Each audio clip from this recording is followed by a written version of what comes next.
এত চেঁচামেচি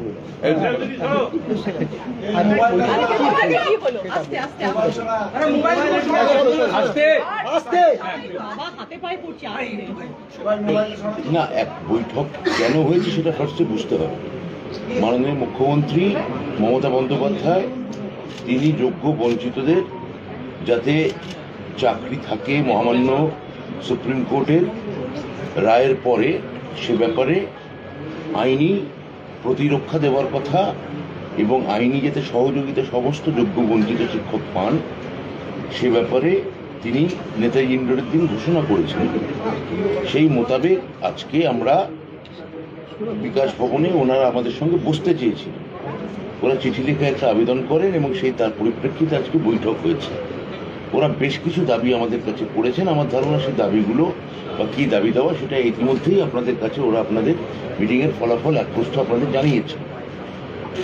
আমাদের দিক থেকে বলার যে ওরা যেগুলো বলেছেন সেগুলোর সঙ্গে আমাদের কোনো মৌলিক কোনো বিরোধ নেই, কিন্তু প্রত্যেকটা ক্ষেত্রেই যেহেতু আপনারা বুঝতেই পারছেন এটা মহামান্য সুপ্রিম কোর্টের একটা সরাসরি নির্দেশ আছে, সেখানে আমরা আইনি কবচ বা আইনি সহযোগিতা ছাড়া, আইনি পরামর্শ ছাড়া এখানে আমরা কোনো কাজই করতে পারবো না। ফলে ওদের দাবিগুলি অত্যন্ত ন্যায়সঙ্গত। আমরা আইনি পরামর্শ নেব।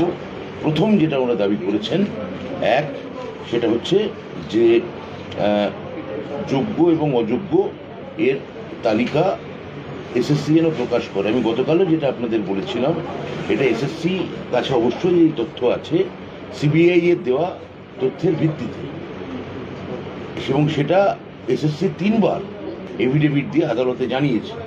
অর্থাৎ যোগ্য অযোগ্য তালিকা আমাদের আছে, এক, এবং দুই ওরা দাবি করছেন সেই তালিকা যেন এসএসসি তাদের আমাদের কি না বলে ওয়েবসাইটে তুলে দেয়।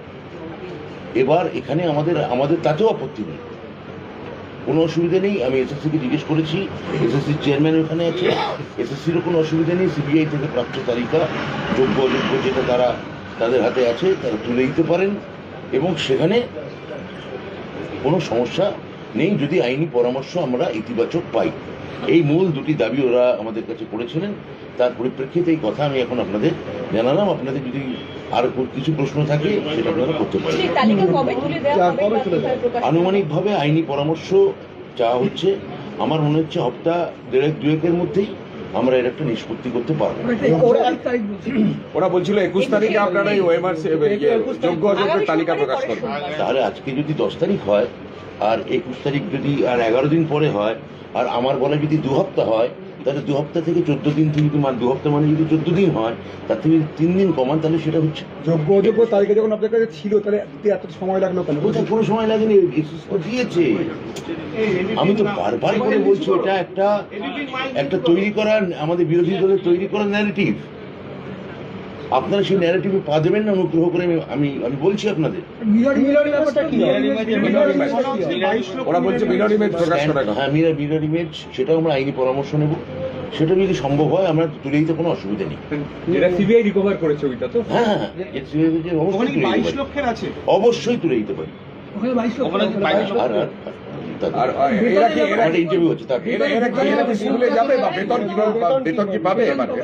এই নিয়ে আমি তো কোনো কথা বলবো না। এই নিয়ে মহামান্য সুপ্রিম কোর্ট যা বলেছেন, আমি এমন কোনো কথা বলতে পারি না যাতে মহামান্য আদালতের কোনো অবমাননা হয়। এটা যেরকম আপনারা বুঝতেই পারছেন, আমরা সর্বাত্মকভাবে রিভিউ পিটিশনে যাব, মহামান্য সুপ্রিম কোর্টের কাছে আবেদন করব, এসএসসিও করবে, আমরাও করবো। আমার আশা রাখছি যারা বঞ্চিত যোগ্য শিক্ষক তারাও করবেন। ফলে এটা আমাদের রিভিউ পিটিশন অবধি এটা নিয়ে আমাদের কথা বললে এটা আদালত অবমাননা। তাহলে সুপ্রিম কোর্ট এটা অর্ডার দিয়েছে যে সুপ্রিম কোর্ট একটা করে আগে তুমি বলবে, বলো। যেভাবে এই মুহূর্তে তারা রাস্তায় রয়েছেন, প্রতিদিন মিটিং করছেন, অবস্থান করছেন, অনশন করছেন, তারা কি তার থেকে? আমি পরিষ্কারভাবে বলতে চাই যে তারা আমাকে স্পষ্টত জানিয়েছেন যে তারা অনশন করছেন না। তারা আমাকে, যারা আমার সঙ্গে যে প্রতিনিধি দল এসেছিল, আমি পরিষ্কারভাবে জানাই আবার, তারা আমার স্পষ্টত জানিয়েছেন তারা কোনো অনশনের মধ্যে নেই। তাদের মধ্যে একটা ছোট অংশ, তাদের মনে হয়েছে তারা রাজনৈতিকভাবে কোনো না কোনো দলীয় ভাবে যুক্ত, তারা এই অনশন, ধর্ণা বা এই ধরনের উত্তেজক পরিস্থিতি তারা প্রভোকেশন দিচ্ছে। আমার তাদের উপরে কোনো রাগ নেই, কেন তাদের মধ্যেও যদি বঞ্চিত যোগ্য থাকে, কিন্তু আপনাদের বোঝা উচিত আপনাদের কোনো আচরণ, আপনাদের কোনো বিষয়, আপনাদের কোনো প্রভোকেশন, বাকি কিন্তু হাজার হাজার সত্যিকারের বঞ্চিত যোগ্য শিক্ষক যারা মমতা বন্দ্যোপাধ্যায়ের ওপর, মুখ্যমন্ত্রীর ওপর, সরকারের ওপর আস্থা রাখতে চাইছেন, তাদের ভবিষ্যৎকে অন্ধকারাচ্ছন্ন করে দিতে পারে। ফলে আপনারা যেটা বলছেন এই অনশন টনশন ইত্যাদি কথা, এটা একটা খুব লিমিটেড একটা অংশ চালাচ্ছে এবং ওদের পরিষ্কার ওদের মধ্যে একটা যে বিভাজন আছে সেটা নিজেরাই আজকে ওরা আমাদের বলেছে। সুপ্রিম কোর্ট, হ্যাঁ আমি সব উত্তর দেবো। বলছি সুপ্রিম কোর্টের অর্ডার আছে বলে আপনারা বলছেন বেতনের ব্যাপারে এখনো কোনো সিদ্ধান্ত আপনারা জানাতে পারবেন না, কিন্তু সুপ্রিম কোর্টের এটারও তো অর্ডার আছে যে যারা অযোগ্য তাদের বেতন সুদ সমেত ফেরত দেওয়ার, সেই ব্যাপারে আপনারা কোনো পদক্ষেপ নেবেন, পদক্ষেপ করছেন?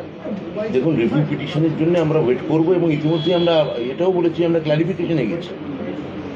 17 তারিখ সেটা নিয়ে একটা মামলা আছে, তা 17 তারিখে মামলার ফলাফলটি একটু দেখে নিই, সেটা নিয়ে তখন নির্দিষ্টভাবে বলতে পারবো। অথবা একটা কথা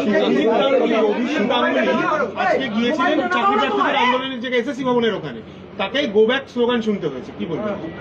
এবার তাকে যদি গো ব্যাক করে থাকেন, এবার আমি তো প্রথমেই এটা বলবো যে কে এই চাকরি প্যানেল বাতিল করেছে, কে ভক্ষক ছিলেন, কোন ভগবান সেই সময় তাদের চাকরি খেয়েছিলেন এবং সবাইকে একসঙ্গে বলেছিলেন যে সবাই দুর্নীতিগ্রস্ত। তো আমি ওনাদের অভিনন্দন জানাবো এই কারণে যে ওরা বুঝতে পেরেছেন দেরিতে হলেও যে তাদের সঙ্গে সত্যিকারের মমতা বন্দ্যোপাধ্যায় আছেন, সরকার আছে। লাস্টে যেটা বলে গেলেন যে তারা এখনো পর্যন্ত যতক্ষণ না পজিটিভ কোনো ডিরেকশন হচ্ছে 2 সপ্তাহ পর যে টাইপ সীমা বেঁধে দেওয়া হচ্ছে, তারা কিন্তু রাজপথেই থাকবে, এমনটা জানিয়ে দিয়ে গেছেন।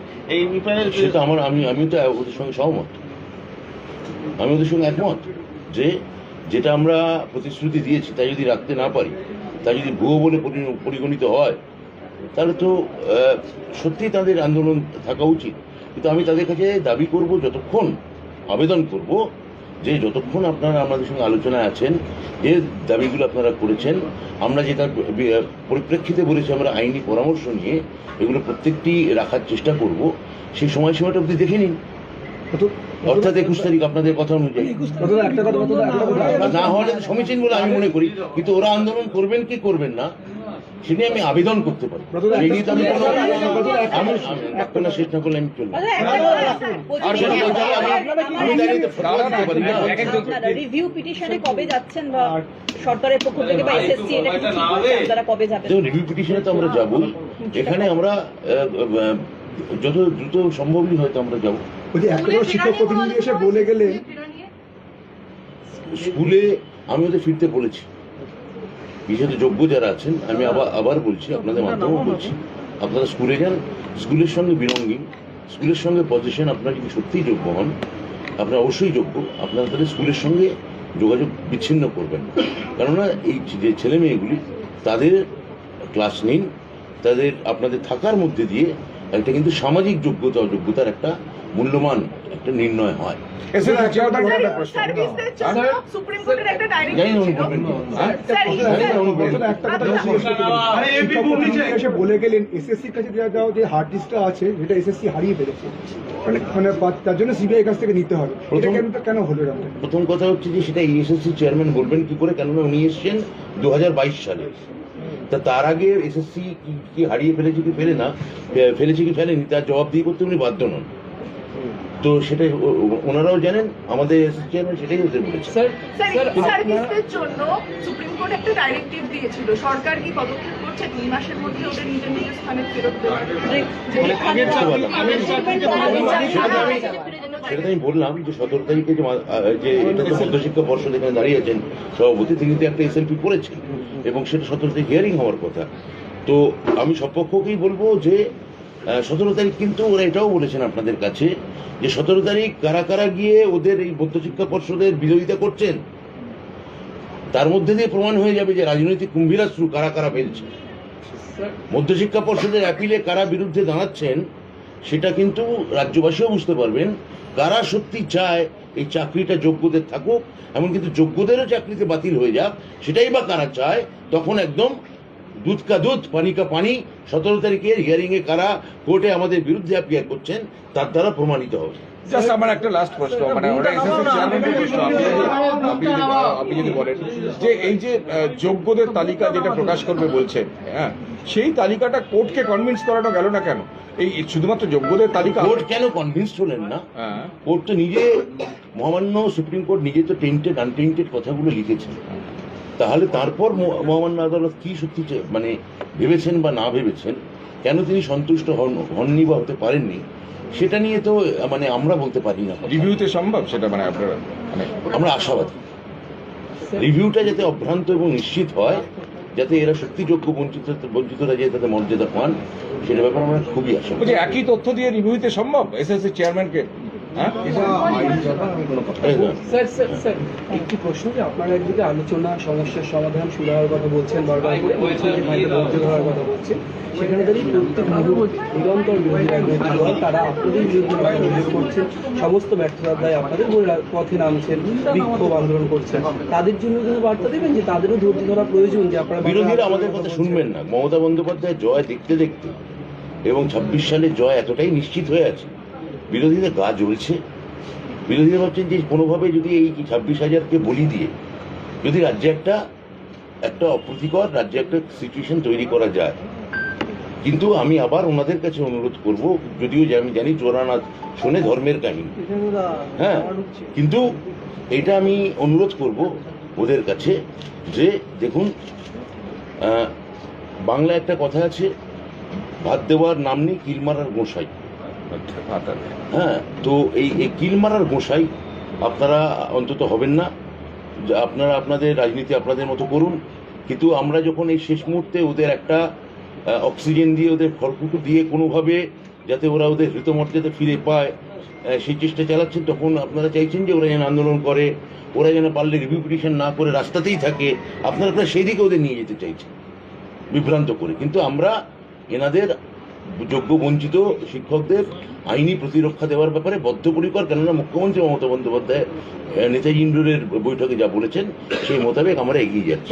এখানে বিরোধীদের কিছু বলার নেই। গরমের ছুটি 30 এপ্রিল থেকে আজকে নোটিফিকেশন হয়েছে, লাস্ট কবে পর্যন্ত চলবে সেটা এখনো স্পষ্ট না। সেটা কেন? সেটা হচ্ছে যে প্রায় 2 ঘন্টারও বেশি সময় ধরে আজকে বৈঠক হলো। সেই বৈঠকের পরে আপনি কি মনে করছেন যে আপনি ওদেরকে সরকারের যে বক্তব্য যেভাবে এগোচ্ছে সেটা বোঝাতে সক্ষম হচ্ছেন? আমার তো মনে হয় যে আমরা সরকারের যে মূল ইন্টেন্ট, সরকারের যে মাইন্ড, সেটা আমরা মনে হয় যে আমরা ওদের সামনে সেটা আমরা পুরোপুরি বলতে পেরেছি। এবার ওরা নিশ্চয়ই, আমি আশা রাখবো যে তারা ভরসা রাখবেন এবং মমতা বন্দ্যোপাধ্যায়কে ভরসা রাখতে হবে। গরমের ছুটিটা, হ্যাঁ, প্রশ্ন রাখবো, বলুন। 30 এপ্রিল থেকে গরমের ছুটির নোটিফিকেশন, যেটা মুখ্যমন্ত্রী বলেছিলেন, কিন্তু কতদিন সেই ছুটি চলবে এটা কিন্তু অনির্দিষ্টকালের জন্য কি গরমের ছুটি চলবে? না, গরমের গতবার যেমন হয়েছিল, যেমন মনে করে দেখুন, গরমের ছুটিটা খানিকটা প্রলম্বিত করা হয়েছে, একটু এক্সটেন্ড করা হয়। সেটা গরমের তাপমাত্রা উচ্চাবসতা দেখে আমরা খুব দ্রুতই জানিয়ে দেবো যে কতদিন থাকবে। ঠিক আছে।